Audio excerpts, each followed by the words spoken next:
Senadora Vanessa Grassettin, senador Lindbergh, senhores e senhoras. Falando dessa audiência, só para introduzir aqui o tema, a audiência hoje pela manhã discutiu o Sistema Único de Saúde e também a educação, um debate sobre a PEC que se encontra na Câmara dos Deputados. Lamentavelmente, o representante da Educação nos fez presente, qual eu fiz considerações demonstrando que era um desrespeito à comissão, a não presença para debater um tema que interessa a todo o povo brasileiro. Felizmente, teve o representante do Ministério da Saúde. Lá, claro, a divergência foi de 99,9% de todos presentes com esse tema, mas pelo menos estava lá para debater. O Ministério da Educação nem sequer mandou representante e já ajustamos que entraremos com outro pedido para debater a situação da educação no governo provisório. E vamos continuar também com o debate de toda a seguridade. Mas, senhora presidenta, eu que estou aqui sempre de segunda a sexta, faço questão de estar, de um período para cá, não me encontro, porque estou viajando pelo país em debates muito interessantes. Fui aos 27 estados, agora tínhamos acertado que eu ia a 10 estados, mas já virou de novo 22. Os roteiros foram ampliando, o nosso povo quer conversar, quer discutir, há uma indignação muito grande. E eu me comprometi de até dezembro voltar então em 22 regiões do país já acertada para discutir democracia, previdência, negociado sobre legislado, terceirização, trabalho escravo, sistema único de saúde, seguridade, como foi nas últimas audiências. Mas antes de eu falar mesmo desse roteiro que fiz com 3 audiências em São Paulo na quinta, numa unidade belíssima do movimento sindical. Uma coisa esse governo conseguiu, senadores, pelo menos isso ele conseguiu. Hoje há uma unidade absoluta em todo o movimento sindical brasileiro. Todas as centrais estavam presentes, todos os sindicatos, todas as federações com seus representantes. E evento, no mínimo, com 1.000 dirigentes presentes em cada lugar. Foi assim em São Paulo e foi assim em Goiás. Essa unidade é contra os ataques violentos que todos estão sentindo contra os interesses dos trabalhadores, do campo, da cidade, da área pública, da área privada, aposentado e pensionista e as próprias liberdades. Mas eu quero, por uma questão até, eu diria, de respeito e de reconhecimento à história desse cidadão, começar o meu relato falando que em Goiás, que depois vou falar mais sobre a audiência, eu fui visitar no estado de Goiás o complexo prisional de Aparecida de Goiânia. Isso já no sábado. Lá conversamos muito com um militante histórico gaúcho do meu estado, ligado ao movimento dos trabalhadores sem terra. Estou me referindo ao gaúcho de Alpestre, e disse para ele que nessa hora, na primeira hora, eu falaria aqui da tribuna do Senado um pouco da história e da vida dele. Ele é geógrafo, José Valdir Menoslovics, preso desde o dia 31 de maio. Ele é um mestre, já hoje, eu diria, além de agricultor, professor. Ele foi preso em Veranópolis, Rio Grande do Sul, quando estava ministrando aula para jovens estudantes de cooperativas agrícolas. Foi surpreendido por uma operação articulada entre a Polícia Civil do Rio Grande do Sul e de Goiás. Tenho certeza, senadora Vanessa e senador Lindbergh, que também esteve lá, acho que no dia anterior, inclusive, junto com a senadora Cleise. Ele, eu estou convencido, é o primeiro preso político daquela lei cruel que essa casa aqui aprovou, mas não com o nosso voto, que é a chamada lei contra o terrorismo e que nós todos que estamos aqui já falávamos na oportunidade que aquela seria uma lei que eles iriam usar para criminalizar os movimentos sociais. Ele é o primeiro preso político baseado nessa lei, infelizmente, aprovada e sancionada, mas não com o nosso voto. É como eu digo, com a minha digital, nunca contará nenhum ato contra a democracia e nenhuma violência como a lei contra aquela, contra a democracia, contra as liberdades e contra os movimentos sociais. Falei longamente com ele. E tem um detalhe que é interessante. Eu perguntei qual era o tratamento que ele estava recebendo lá. E estava presente um dos diretores do presídio, e ele, muito respeitosamente, me recebeu e fez questão de, quando eu entrei no presídio, o líder do MST, o José Valdir, ele estivesse junto. Então, me receberam os dois na entrada do presídio, entrei com aquelas pessoas que me acompanhavam. Aí eu estranhei que um representante dos trabalhos rurais disse: pai, tu faz um favor para mim? Digo, faço. Tu entra no complexo carregando, que é tradição no Rio Grande, uma erva mate, a cuia, a bomba, no caso, o chimarrão. Digo, claro, botei o chimarrão, pendurei e entrei. Quando chegamos dentro do espaço que eu ia conversar com ele, eu e mais 3 colegas que me acompanhavam, o pessoal do meu gabinete, e mais o presidente do MST, eu entreguei para ele. E ali ele me contou, enfim, chegou o meu chimarrão. Ele, gaúcho lá do Rio Grande, desde os 8 anos de idade, aprendeu a tomar o chimarrão, na beira do fogão, com a família, a tomar o chimarrão. E daí eu perguntei para o diretor do presídio, por que ele não podia tomar o chimarrão, não receber aquela cuia com a erva mate? O que me disseram? Olha, não é questão nossa, isso é ordem que vem de cima. Um juiz entendeu que ele não podia receber uma laranja, podia receber uma maçã, mas não podia tomar erva mate. Uma forma de punição nele. Não podia, a senadora Cleise, que é do Sul também, não podia tomar erva mate. Eu digo, não tem cabimento. Entreguei a erva mate, ele ficou, o diretor disse que tudo bem com a erva mate, e ele então disse que há então um movimento, e me disse já o diretor, para que ele possa receber então a erva mate. Mas foi apenas um detalhe. Mas eu confesso que fiquei impressionado com a conversa com ele. Eu reconheço nele um líder, e por isso ele está lá preso. Sim. Essa lei antiterrorismo que aqui foi aprovada é a responsável. Ele disse a mim, e deve ter dito a vocês também, que eles não têm nada, não conseguem mais no processo, que tem o apoio da OAB, da CNBB, os bispos todos vão seguindo visitar ele também. Eu estou mostrando que é um leque amplo da sociedade organizada, a sociedade civil, que é uma injustiça.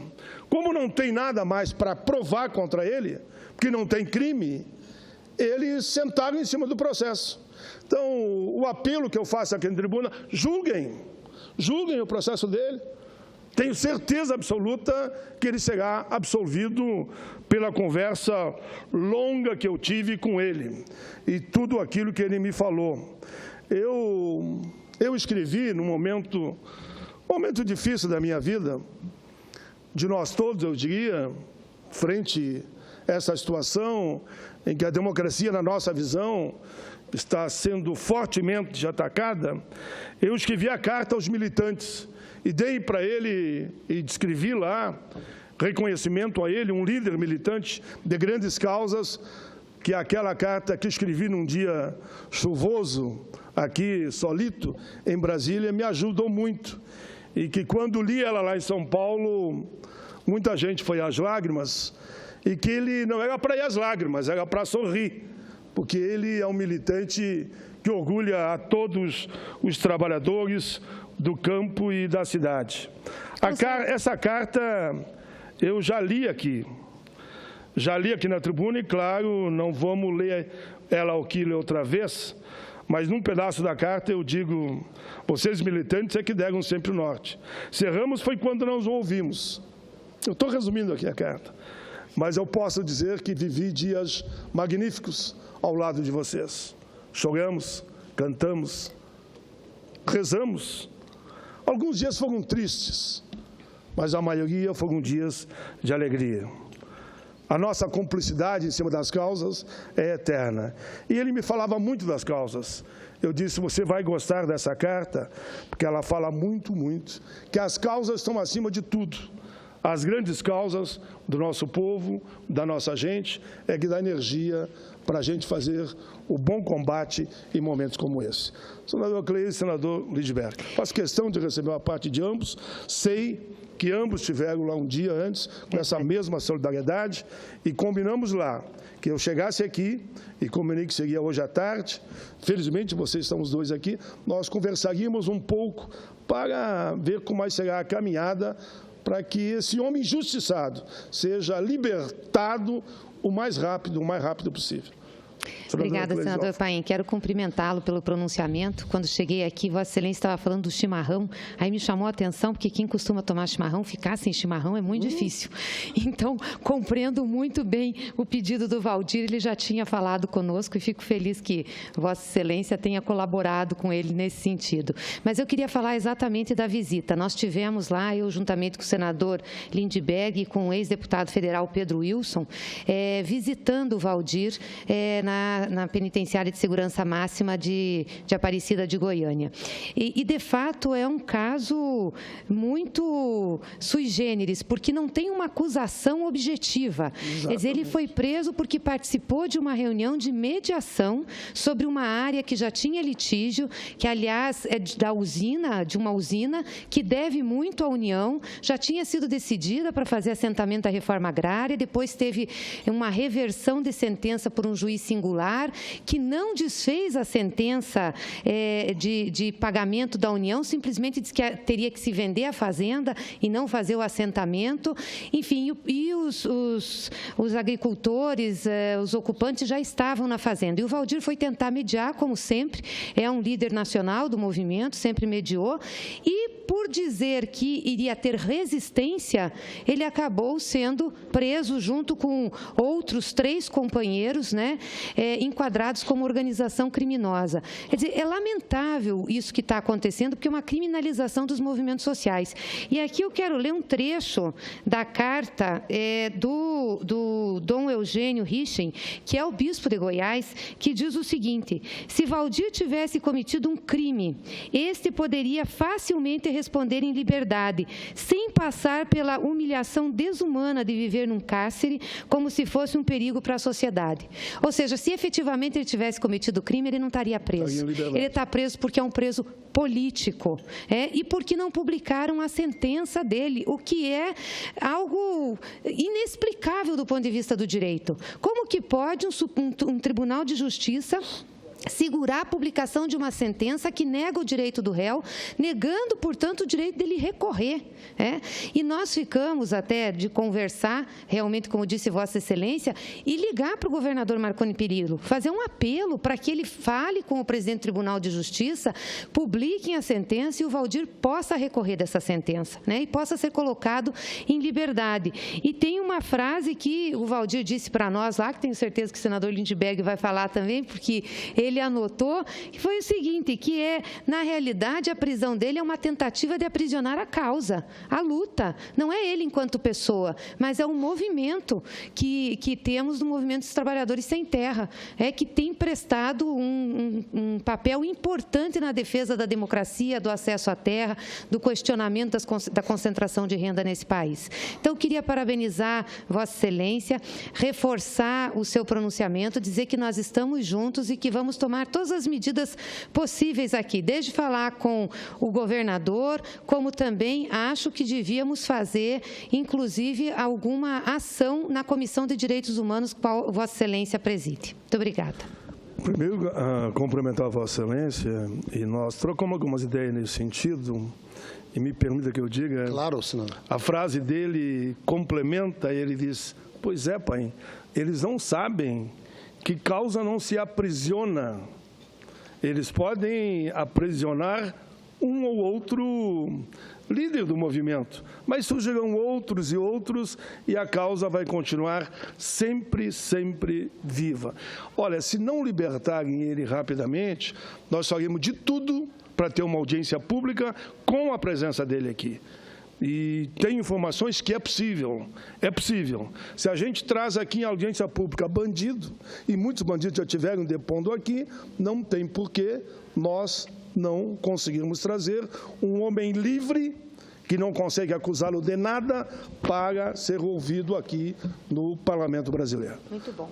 Senador Lindbergh. Ô, senador Paulo Paim, eu só quero me associar, acho que Vossa Excelência e a senadora Gleice falaram tudo. Eu estive lá com o Valdir também.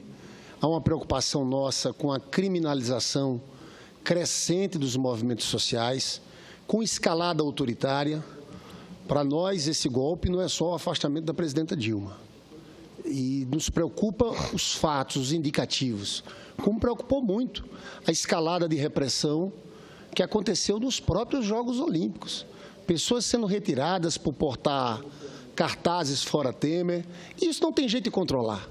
Isso está crescendo, crescendo com muita força na sociedade brasileira. Mas me preocupa também algumas notas que saíram em órgãos de imprensa falando do monitoramento de movimentos sociais pela nova inteligência do governo. Monitoramento do próprio PT. Inclusive, quinta-feira eu chamo a atenção, nós vamos ter a sabatina do novo nome da ABIN. Eu me preocupo muito com o ministro da Justiça, Alexandre Moraes, e com o ministro Etchegóin, pelas posições tomadas ao longo dos tempos. O ministro Alexandre Moraes, quando secretário de Segurança de São Paulo, os movimentos sociais sabem como foram tratados por eles. Pois bem, vem agora uma nova direção da ABIN. Nós temos que sabatinar. Temos que perguntar sobre movimentos sociais, sim. Nós estamos nos preparando para ir para lá.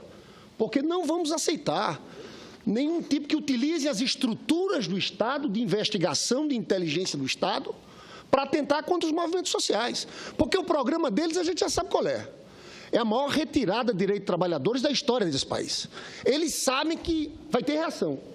Vai ter reação popular, senador Paulo Paim. As pesquisas nos mostram um presidente interino extremamente desgastado. Só 17% quer a continuidade desse governo. Imagina quando vier a reforma da Previdência, acabando com a vinculação do salário mínimo com o benefício previdenciário, que é uma maldade, que Vossa Excelência tem denunciado aqui. O auxílio-doença, isso aí é outra maldade, senadora Gleice. O auxílio-doença, que hoje é o seguinte, você interrompe obrigatoriamente com 120 dias. O cidadão pode estar acamado, perde o direito. É um governo que vem para fazer uma maldade grande com os trabalhadores, não só na reforma da Previdência, mas a reforma trabalhista, onde eles querem terceirização para tudo que é área, onde eles querem rasgar a CLT, essa PEC 241, que é um ataque à saúde, à educação, à assistência social. Então, eu prevejo muita reação popular. Nós já estamos trabalhando, mobilizando sindicatos, mobilizando entidades. Então, esse debate da criminalização dos movimentos sociais, eu acho que vai ser algo central. Mas, para isso, nós temos que ser firmes. Nós não podemos aceitar. Por isso, essa denúncia do caso do Valdir tem que virar uma denúncia internacional. A prisão sem provas. Na verdade, a declaração do Valdir do MST se deu numa reunião que existe envolvendo o governo do Estado e várias entidades, que é uma reunião, inclusive, para mediar conflitos. Foi a partir de uma declaração lá. Inclusive, é importante que se diga, o comandante da Polícia Militar vai ser testemunha dele. É uma arbitrariedade gigantesca. Então, nós temos que gritar em alto e bom som que nós não vamos aceitar nenhum tipo de escalada autoritária, nenhum tipo de movimento crescente de criminalização dos movimentos sociais. Muito obrigado. Muito bem, senador Lindbergh. Com certeza absoluta. Eu assumi o compromisso lá. Eu vou passar para o senador Medeiros em seguida. Nesse roteiro que farei por mais 20 estados, e voltarei ao Paraná também e ao Rio de Janeiro. Eu abrirei sempre, enquanto ele não estiver liberto, com um protesto inicial em nome desse lutador brasileiro que injustamente está preso. Espero não ser preciso Espero eu que, no máximo, durante esse mês, a gente veja a liberdade dele. Já abri hoje na Comissão de Direitos Humanos. E amanhã, quando abrir a Comissão de Direitos Humanos, falarei de novo da história desse líder dos trabalhadores. Em cada evento que vamos participar, lembraremos, para que o Brasil e o mundo, como aqui já foi dito, perceba o que está acontecendo nesse país. Senador Medeiros, com a palavra. Muito obrigado, senador Paulo Paim. Talvez o senador Lindbergh não saiba, mas o monitoramento dos movimentos sociais houve no governo Lula, nos 2 mandatos, houve no governo Dilma. O governo acompanha os movimentos e monitora, não é de hoje. Então, se está acontecendo no governo Temer, é uma praxe dos órgãos de segurança acompanhar movimentos. Ônibus, quando vem para protesto aqui em Brasília, são acompanhados, quantidade de pessoas, quantos ônibus, esse acompanhamento é feito. Sobre a Olimpíada, é interessante que não é o governo em si. Desde que eu me entendo por gente que as Olimpíadas não permitem manifestação política de que ordem seja, até porque eles têm uma filosofia de que a política no momento do esporte serviria para dividir as pessoas e fugiria do espírito olímpico. Tanto isso é verdade que vários atletas foram punidos no passado porque naquele movimento que havia nos Estados Unidos, naquele momento que havia grande conflito interracial, alguns atletas subiram ao pódio e levantavam o punho com uma fita.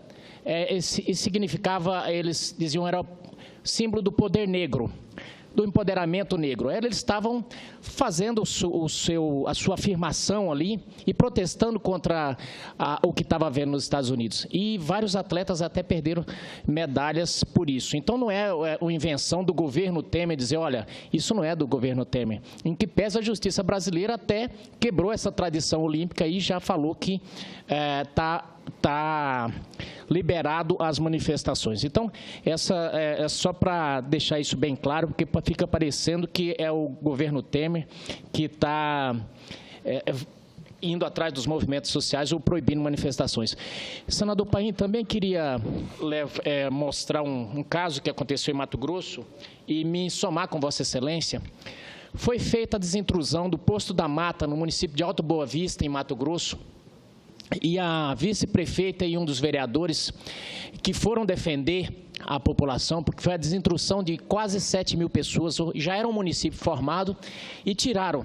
De repente, a justiça tirou.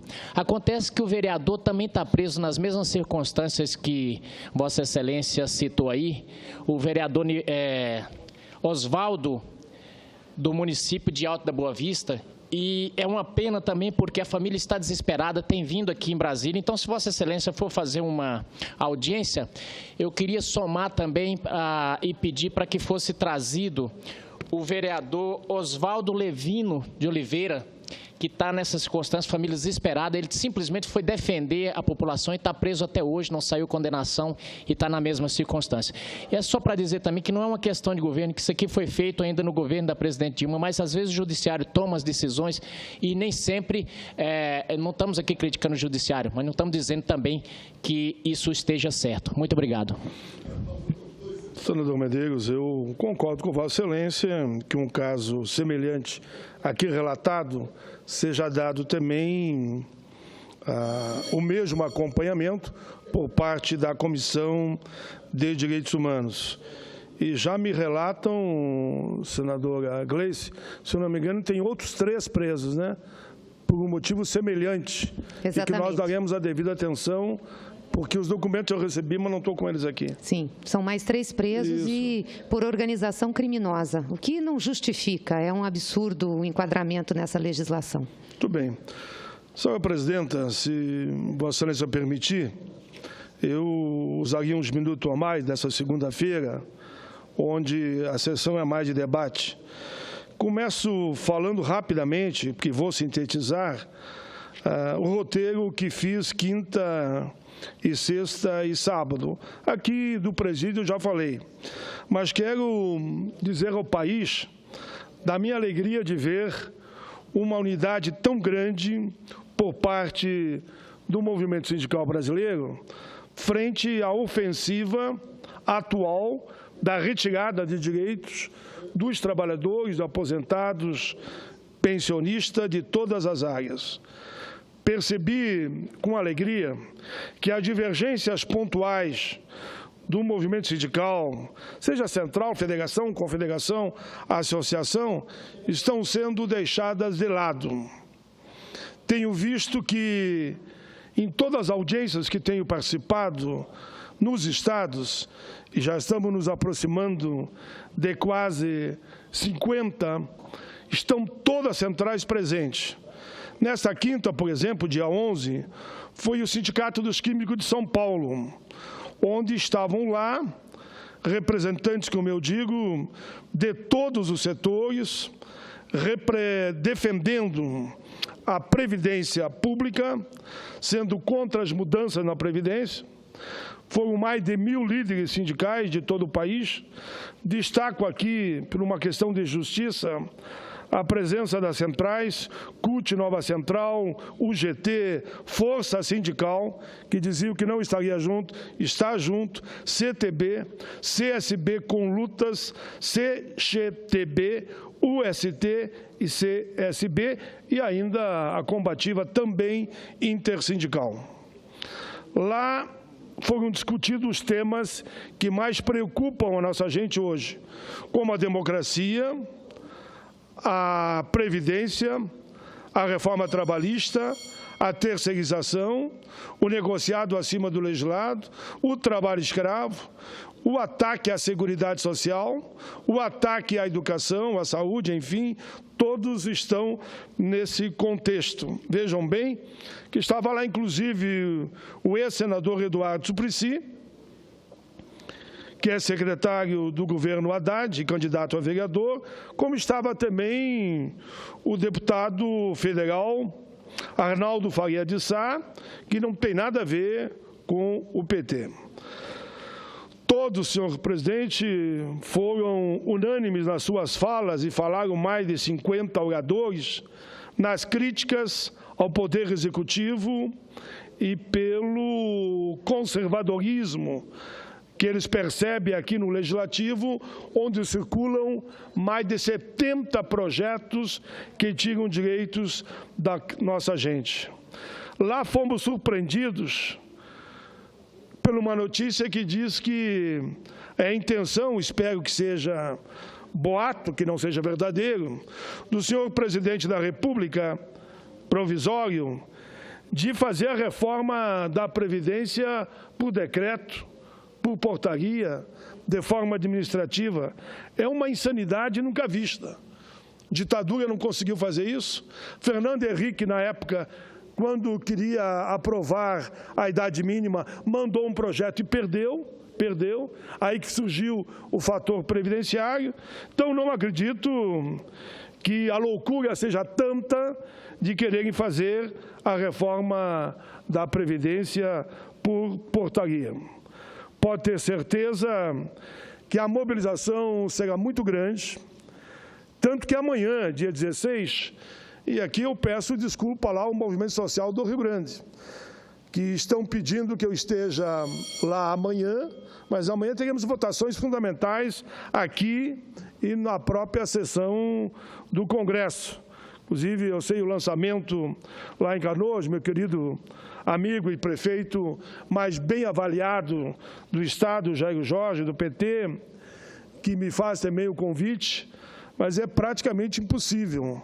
Mas, passado esse período desse debate do impeachment, claro que eu estarei quase todo o mês de setembro no Estado, a não ser algumas saídas pela agenda nacional. Quero também agradecer muito a atividade que tivemos à noite em São Paulo, na Assembleia Legislativa, onde fomos agraciados, entre outros tantos, com o diploma Homens Ilustres que defendem a liberdade religiosa, sacerdotes de matriz afro-brasileira, proposta do deputado Enio Tato, do FOESP, o FOESP e o portal, lá com muito destaque, mostrou toda a sua liderança.